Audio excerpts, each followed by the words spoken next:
Yeah.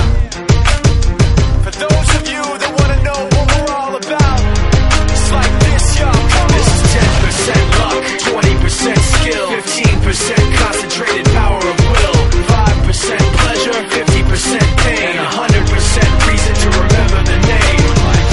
He doesn't need his name up in lights, he just wants to be heard, whether it's the beat of the mic. He feels so unlike everybody else, alone, in spite of the fact that some people still think that they know him. But fuck him, he knows the code. It's not about the salary, it's all about reality and making some noise, making a story, making sure his click stays up. That means when he puts it down, Tox picking it up. Let's go. Who the hell is he anyway? He never really talks much, never concerned with status, but still leaving him starstruck. Humble through opportunities given despite the fact that many misjudge him cause he makes a living from writing raps. Put it together himself, got a picture connects, never asking for someone's help or to get some respect. He's only focused on what he wrote, his will is beyond reach, and now it all unfolds, the skill of an artist. This is 20% skill, 80% fear, be 100% clear, cause Ryu was ill. Who would've thought he'd be the one that set the West in flames? And I heard him wreck it with the Crystal Method, name of the game. Came back, dropped Megadeth, took him to church.